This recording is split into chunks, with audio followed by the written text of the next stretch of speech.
Hello everyone, welcome back to remarkable studies. आज हम अपने चैनल के ऊपर एक इम्पॉर्टेंट टॉपिक डिस्कस करने जा रहे हैं। टॉपिक है फॉर्म्स ऑफ मार्केट। अगर आप क्लास 11th के स्टूडेंट्स हो, बीकॉम, एमकॉम, बीबीए, एमबीए के स्टूडेंट्स हो और आपको इकोनॉमिक्स सब्जेक्ट है तो उस सब्जेक्ट में फॉर्म्स ऑफ मार्केट टॉपिक ज़रूर होगा। तो आज हम उसी टॉपिक को डिस्कस करेंगे जिसमें हम डिफरेंट मार्केट्स पढ़ेंगे जो कि इकोनॉमिक्स व्यू पॉइंट से स्टडी करनी बहुत ज़्यादा इंपॉर्टेंट है। टाइप्स देखेंगे और एक टाइप उनमें से आज डिस्कस करेंगे। बाकी टाइप्स हम आने वाले टाइम में जल्दी ही डिस्कस कर लेंगे। तो अगर आप चैनल पे नए हो तो चैनल को सब्सक्राइब कर लो, वीडियो को लाइक भी कर देना और शेयर भी कर देना। चलिए स्टार्ट करते हैं अपने इस लेक्चर को। टॉपिक को स्टार्ट करने से पहले मेरा आपसे ये क्वेश्चन है कि आपके अकॉर्डिंग मार्केट क्या है। वीडियो को पॉज करिए और नीचे कमेंट सेक्शन में ज़रूर बताइए कि आपके अकॉर्डिंग आप मार्केट किस चीज़ को मानते हो। फिर हम डिस्कस करेंगे कि किस तरह जो है वो इकोनॉमिक्स व्यू पॉइंट से मार्केट क्या है और ले मैन के व्यू पॉइंट से मार्केट क्या होती है। ले मैन मतलब एक ऐसा इंडिविजुअल, एक ऐसा पर्सन जिसको टेक्निकल नॉलेज नहीं है, वो अपने मतलब कि माइंड की कैपेसिटी या जो भी कुछ उसने सुना हुआ होता है उसके बेसिस पे अपनी जजमेंट जो है वो प्रोवाइड कर देता है। अब आप जो हैं क्लास 11th के स्टूडेंट हैं तो आप सबसे पहले इकोनॉमिक्स पढ़ रहे हैं, इससे पहले आपने नहीं पढ़ी होगी, तो आपके माइंड में मार्केट का मतलब अलग है। जो बीकॉम के स्टूडेंट्स हैं, बीबीए के स्टूडेंट्स हैं, वो ऑलरेडी क्लास 11th में ये चीज़ स्टडी कर चुके हैं तो उनके माइंड में इकोनॉमिक्स की डेफिनेशन अलग होगी। यहाँ पे हम पहले डिस्कस करेंगे कि एक आम आदमी के अकॉर्डिंग जिसको इकोनॉमिक्स की कोई नॉलेज नहीं है उसके अकॉर्डिंग मार्केट क्या है। उसके अकॉर्डिंग है मार्केट इज़ अ प्लेस जहाँ पे बायर और सेलर मिलते हैं और गुड्स का एक्सचेंज होता है। अब यहाँ पे एक मैंने फ़ोटोग्राफ लगाई है, इस फ़ोटो को ध्यान से देखना। जब भी आप मार्केट की डेफिनेशन सोचते हो आपके माइंड में तो आपके पास ये सिनेरियो आता है आपकी आंखों के सामने, जहाँ पे क्या है, लोग सामान खरीद रहे हैं और बेचने वाले जो हैं वो सामान बेच रहे हैं। ठीक है, यही मतलब है आपके लिए मार्केट का। इस डेफिनेशन को और प्रिसाइज कर देते हैं। मार्केट एक फिजिकल प्लेस है, मतलब कि एक्चुअल में फिजिकल एनवायरनमेंट क्रिएट किया जाता है जहाँ पे बेचने वाला बैठा हुआ होता है, आप उसकी शॉप पे जाते हो और वहाँ से सामान को खरीद लेते हो। ठीक है, ये एक लेमैन की डेफिनेशन है मार्केट को लेके। आप में से भी काफ़ी सारे स्टूडेंट्स यही मानते होंगे कि मार्केट का मतलब ये है। ठीक है, लेकिन जब हम इकोनॉमिक्स की बात करते हैं ना तो वहाँ पे मार्केट का जो मतलब है वो बहुत ज़्यादा ब्रॉड हो जाता है। मार्केट, अब हम उसको डिस्कस करते हैं। ये लेमैन का व्यू पॉइंट हो गया। अब इकोनॉमिक्स का व्यू पॉइंट देखो। In economics the term market is not limited to a physical place, मतलब एक दुकान है, वहाँ पे सामान रखा हुआ है, आप जाते हो सामान खरीदते हो, वही चीज़ मार्केट नहीं है। इसके अलावा और बहुत सारी ऐसी चीज़ें हैं, ऐसी सिचुएशंस होती हैं जिसमें बाइंग और सेलिंग होती है, उसको भी मार्केट कहा जाता है। आगे देखिए, it refers to any arrangement where buyers and sellers come in contact with each other to buy and sell goods. कोई भी अरेंजमेंट, कोई भी तरीका, कोई भी मेथडोलॉजी जिसमें एक बायर और सेलर के बीच में ट्रांजैक्शन हो रही है उसको भी हम मार्केट बोलेंगे।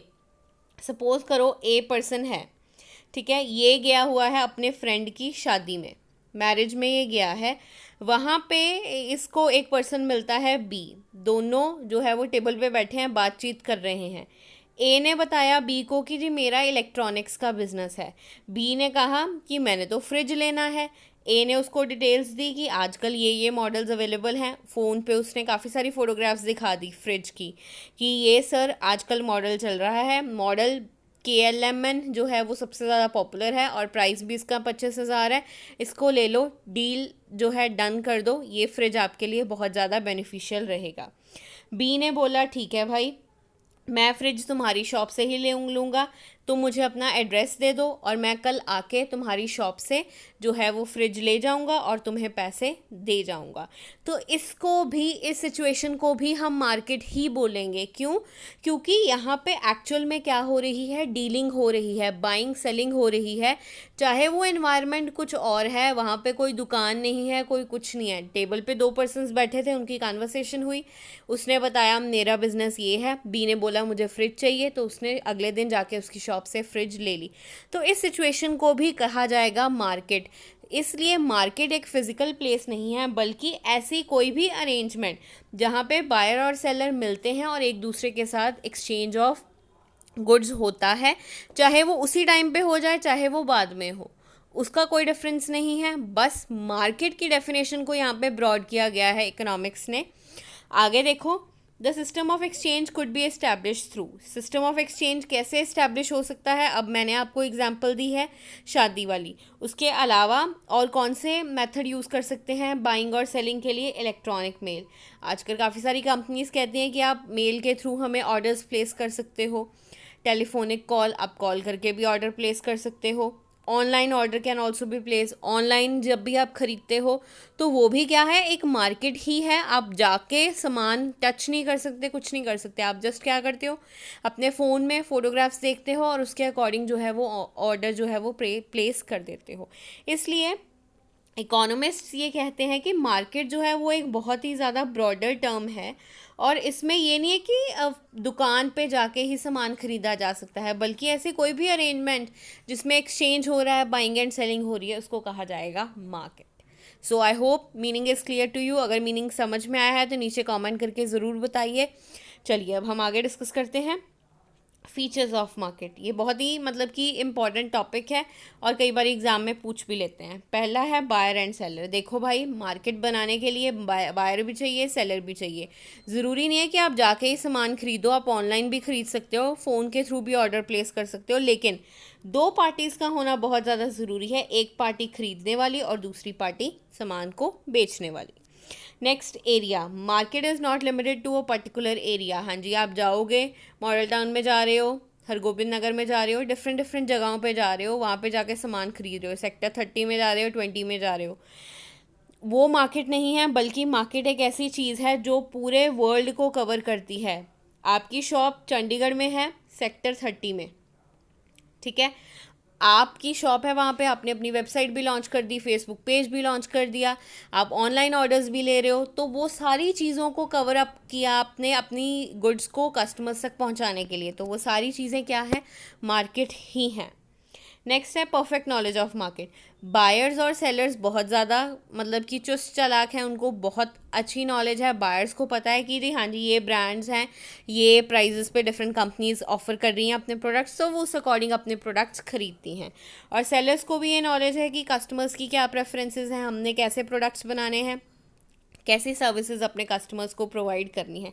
इसलिए मार्केट में दोनों का रोल, चाहे वो बायर हो चाहे वो सेलर हो, दोनों का रोल बहुत इंपॉर्टेंट है, और ये दोनों एंटिटीज़ मिलके ही बनाती हैं मार्केट।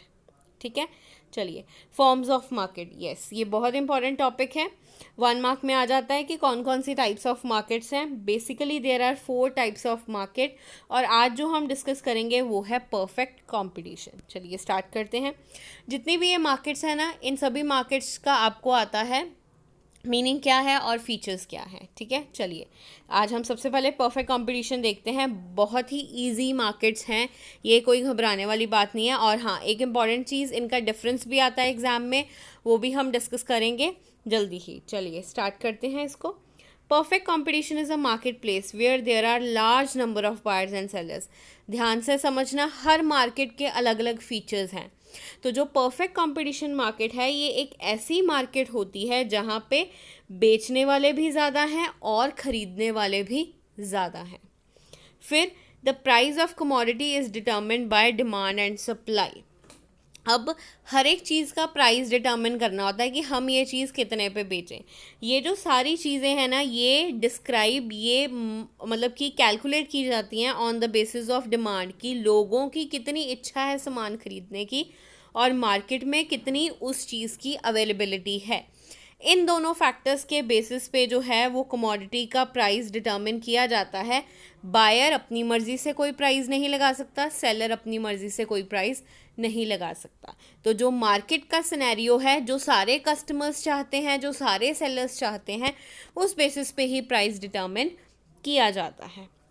अब यहाँ पे हम बात करते हैं एग्रीकल्चर प्रोडक्ट्स की। जैसे कि आप सपोज़ करो आप मार्केट में गए हो सब्ज़ी लेने के लिए, तो वहाँ पे सब्ज़ी मंडी गए हो आप सब्ज़ियाँ लेने के लिए, तो वहाँ पे कितने सारे सेलर्स हैं और कितने सारे बायर्स होते हैं।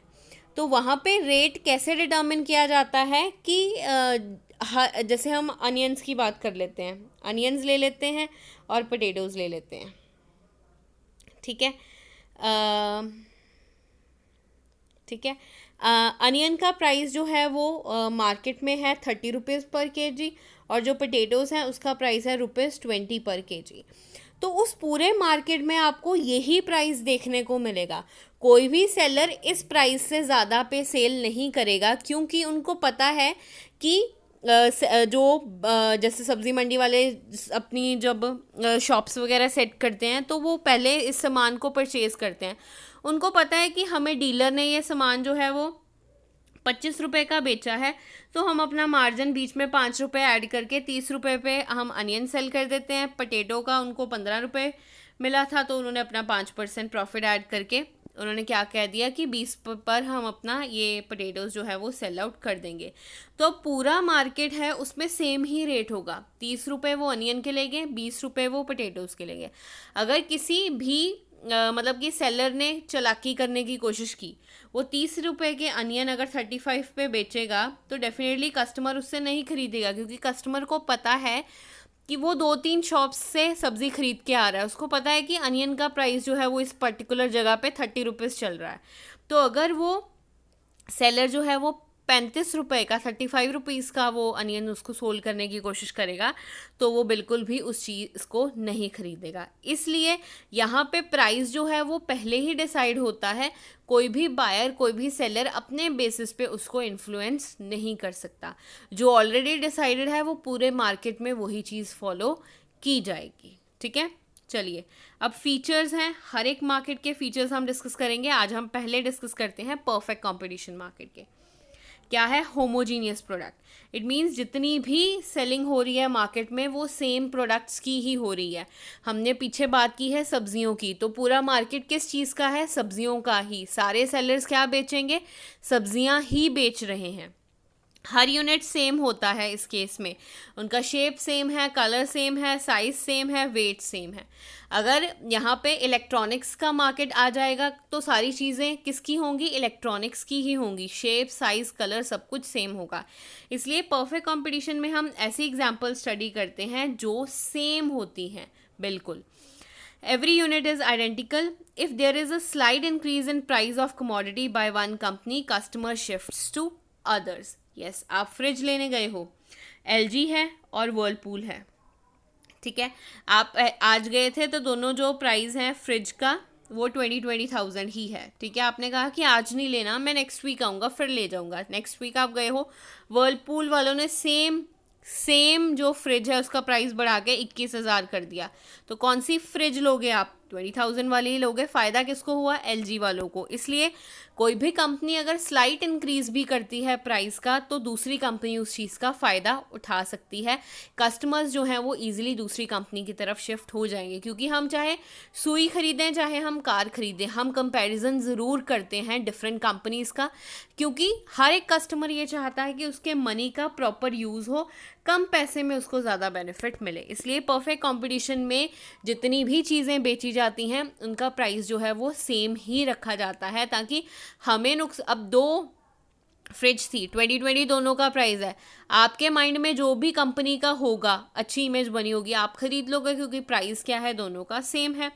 और जो परफेक्ट कंपटीशन होता है उसमें कंपनीज़ को एडवर्टीजमेंट करने की ज़रूरत नहीं होती, क्योंकि ऑलरेडी उनके सेम तरह के प्रोडक्ट्स हैं और कस्टमर्स को नॉलेज भी होती है। इसलिए कंपनी जो है वो एडवर्टाइजमेंट पर ज़्यादा खर्चा नहीं करती और प्राइजेस भी सेम होते हैं। इसलिए कुछ एक प्रोडक्ट्स की ऐड टीवी पर नहीं आती। नेक्स्ट है freedom of entry and exit. Yes, यहाँ पे आप मार्केट में कभी भी आ सकते हो और मार्केट से कभी भी जा सकते हो, कोई रोक टोक नहीं है। एक न्यू कंपनी है, उसको लगा कि नहीं यार मैं भी फ्रिज वगैरह बना सकता हूँ, मुझे इस मार्केट को एक्सप्लोर करना चाहिए, तो वो एंटर कर जाएगा और फ्रिज वगैरह मैन्युफैक्चर करना स्टार्ट कर देगा। और वहीं एक और कंपनी जिसको लगा कि नहीं अब इलेक्ट्रॉनिक्स में मेरे से कुछ नहीं होगा, मुझे तो प्रॉफिट्स ही नहीं हो रहे, ऑलरेडी इतना कंपटीशन है, तो मैं यहाँ से बाहर निकल के कोई और बिजनेस ट्राई करना चाहता हूँ। तो कंपनीज जो है वो ईजिली एंटर और एग्जिट कर सकती हैं, कोई भी रिस्ट्रिक्शंस उनके ऊपर नहीं होती। अगर उनको प्रॉफिट मिलता है इस पर्टिकुलर बिजनेस में तो वो रहें, अगर उनको नहीं मिलता वो यहाँ से बाहर जा सकती हैं। नेक्स्ट है large number of buyers and sellers. Perfect competition एक ऐसा मार्केट है जहाँ पे बायर्स भी बहुत ज़्यादा होते हैं और सेलर्स भी बहुत ज़्यादा होते हैं।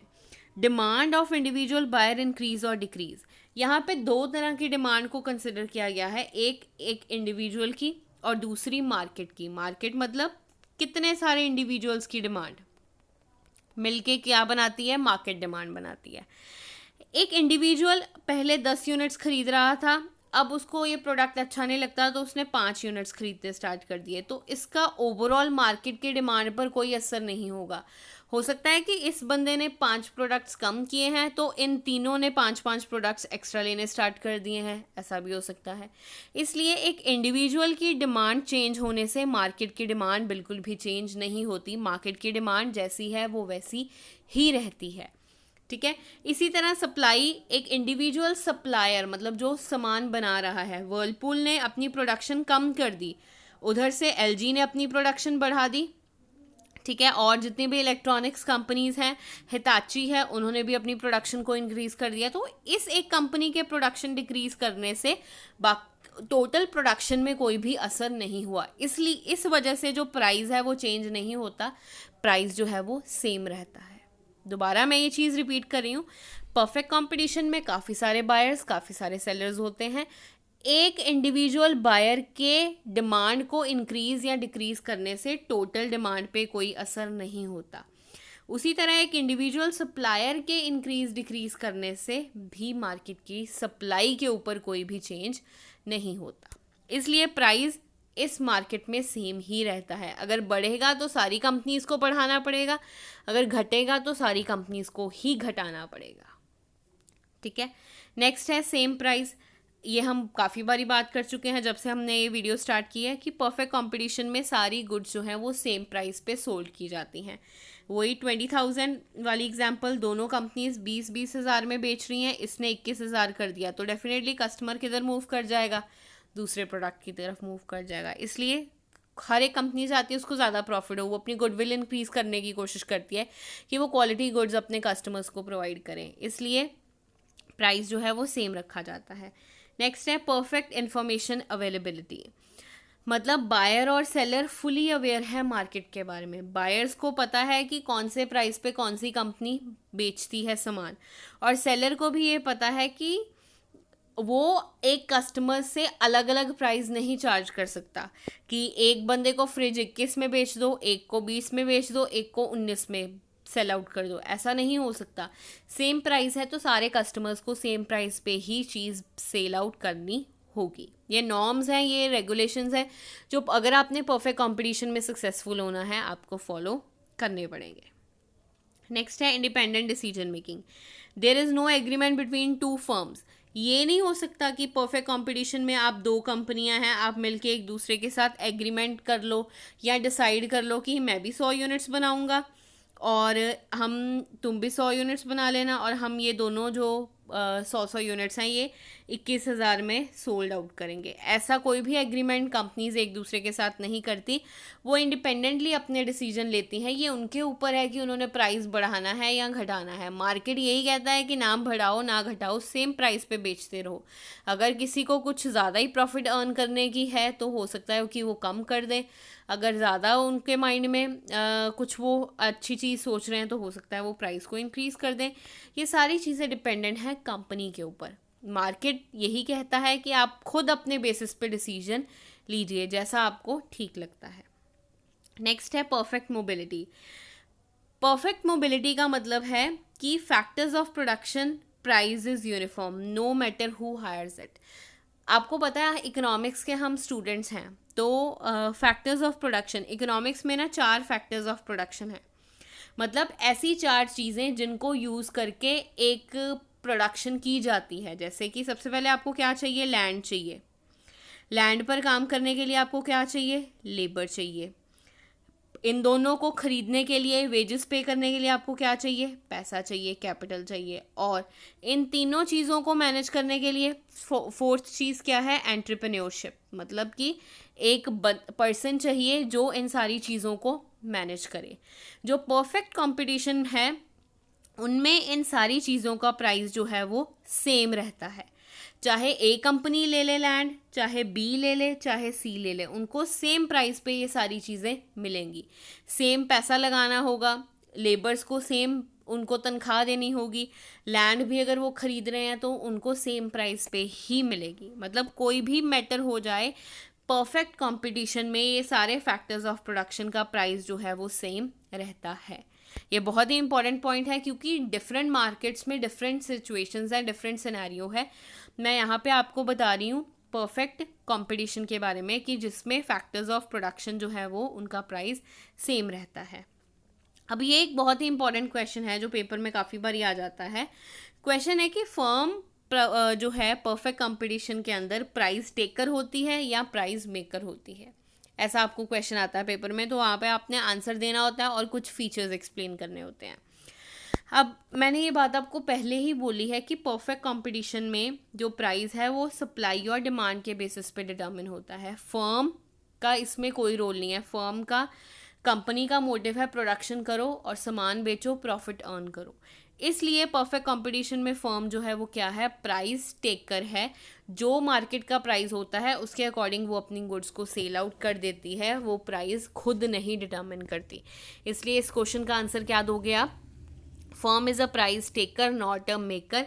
और आप ये दो जो रीजंस हैं ऊपर एक्सप्लेनेशन में दे सकते हो। अगर लॉन्ग में आता है ये क्वेश्चन आपको तो वहाँ पे आप रीजंस भी दोगे। मैंने साथ में रीजंस भी दिए हैं। रीजंस में मैं फीचर्स के 3 पॉइंट्स ही यहाँ पे फिर से एक्सप्लेन करूँगी जो पहले किए थे हमने। परफेक्ट नॉलेज, सेम वही बात आ जाएगी कि मार्केट में बायर्स को, सेलर्स को नॉलेज है। बायर्स को पता है कौन सी कंपनी क्या सोल्ड आउट कर रही है। कंपनी को पता है कि हमने अपने कस्टमर्स की रिक्वायरमेंट्स को कैसे फुलफिल करना है। इसलिए जो मार्केट डिसाइड करता है उसके अकॉर्डिंग ही कंपनी जो है वो अपने प्रोडक्ट्स सेल आउट कर देती है। फिर होमोजीनियस प्रोडक्ट्स हैं। अगर एक कंपनी ने अपना प्राइस बढ़ा दिया तो जो कस्टमर है वो दूसरी कंपनी की तरफ शिफ्ट हो जाएगा। इस तरह तो उस कंपनी को नुकसान है क्योंकि सारी कंपनी सेम प्रोडक्ट ही सोल्ड आउट कर रही हैं। इसलिए इस वजह से भी जो मार्केट ने डिसाइड किया है हर कंपनी उसके ऊपर ही अपनी प्रोडक्ट्स को सेल आउट करती है। फिर है लार्ज नंबर ऑफ फर्म्स बहुत ज़्यादा है। एक फर्म के प्रोडक्शन चेंज करने से मार्केट की डिमांड या सप्लाई पर कोई भी फ़र्क नहीं पड़ता। अगर सारा मार्केट मिलके ये चीज़ डिसाइड करे कि हमने प्राइस को इंक्रीज़ करना है फिर कुछ हो सकता है, लेकिन ऐसा होता नहीं है। एक इंडिविजुअल फर्म या 2, 3, 4, 10 फर्म्स डिसाइड कर ले कि हमने प्राइस बढ़ाना है, कम करना है, तो उनके डिसीजन से कोई भी इम्पैक्ट ओवरऑल डिसीजन के ऊपर नहीं पड़ता। इसलिए एक इंडिविजुअल फर्म प्राइस को इम्पैक्ट नहीं कर सकती। चलिए, ये था हमारा टॉपिक। आई होप ये वीडियो आपको अच्छी लगी हो, आपको ये टॉपिक समझ में आया हो। In case you are having any doubt, comment section है, वहाँ पे आप अपने डाउट्स पूछ सकते हो। आप हमें अपने डाउट्स जो हैं वो इंस्टाग्राम, फेसबुक पे भी दे सकते हो @remarkable studies। हम पूरी कोशिश करेंगे आपके डाउट्स को क्लियर करने की। ये हो गई हमारी first market, perfect competition market. इसके अलावा 3 मार्केट्स और डिफरेंस अभी पड़ा है, वो भी हम जल्दी ही कंप्लीट करेंगे। Thank you.